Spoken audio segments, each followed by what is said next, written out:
Hi everyone, how are you doing today? I just wanted to share with you a few brief thoughts on The Waves by Virginia Woolf. This was a book I read much earlier this year, back in April, and didn't really do a proper review on it because I always thought I'd do a whole video on Virginia Woolf, but that hasn't happened yet, so I thought I would just share my thoughts on The Waves, let you know what I think, and read a little bit of the beginning. So first of all, reviewing The Waves is sort of like trying to review a sunset or an impressionist painting. You can distill it down to the form of Woolf's writing. You can talk about the basic plot and the underlying themes, of which there are many. But this doesn't really lend itself easily to analysis, in my opinion. It's quite hard to pin down, just like the title. So basically at the beginning, we're introduced to a group of children who first meet at a boarding school. There's the pretty girl, Ginny. There's Lewis, the son of a banker from Brisbane. Rhoda, who is strange and melancholy. And Bernard, who is obsessed with words. And then there's two more children, Susan, who is fascinated by nature and agricultural life, and Neville, who is fascinated by order.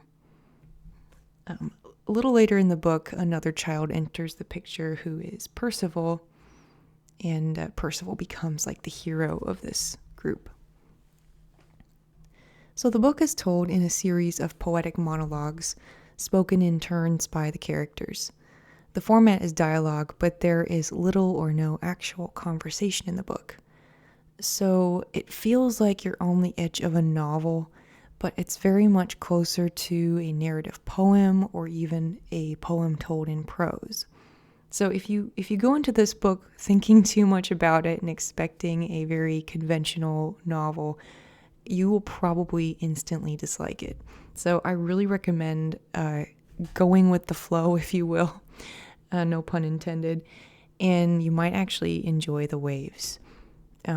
I really found the first half of the book almost riveting because we're introduced to this group of children and you really get caught up in the impressions, feelings, jealousies, romances, and aspirations of this group of children. And in the backdrop, we see Edwardian England, which makes itself known through these children's impressions growing up, their senses, the imagery that Woolf paints, and this powerful blanket of nostalgia that's just, sweeping you along through the first chapters or pages. It's clear that these children aren't really friends in the positive sense of the word, but they are truly bound together by their experiences and this era that they live in. Now, the only problem I had was, the first half was really quite good, but when it got to the second half, I felt like it kind of fell apart for me. I was really struggling to discern a plot in the latter part of the book as they grow up and sort of part ways. It got really repetitive and there were different love triangles and tragedies going on, but wouldn't say there was much of a plot in the second half. And I also struggled a lot in the last chapter, just finishing it and getting through it. Overall, I felt this great sense of despair in the latter part of the book, which was extremely depressing and sad. And it could be that that has something to do with Virginia Woolf's own personal life. It says here that The Waves has been seen as Virginia Woolf's response to the loss of her brother who died when he was 26. So the somber tone of the book, especially towards the end, is understandable, but part of the problem, I think, is just the sort of chaotic stream of consciousness of the last chapter. Just makes it hard to follow. So, mixed feelings about The Waves. It's certainly been a book that I found memorable from this year. I wouldn't call it a favorite, nor even my favorite Virginia Woolf yet, but I think it's worth reading if you're interested in more of a poetic style and just for the experience of it. It's just one of those things where if you enjoy the experience of reading in the moment, then you may enjoy this book. Just keep in mind it is extremely different from a typical novel and also very slow in places. Actually, before we quit, let me read you the beginning like I promised.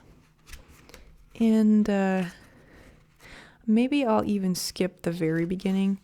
So each part here starts with sort of this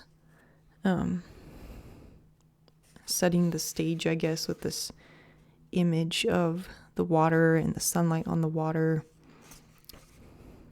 And then it goes into this interesting format where each character says something, and then another character says something, and then another character says something, but it's not dialogue. It's, again, more of like a prose poem.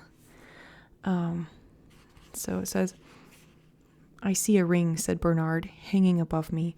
It quivers and hangs in a loop of light." "I see a slab of pale yellow," said Susan, "spreading away until it meets a purple stripe."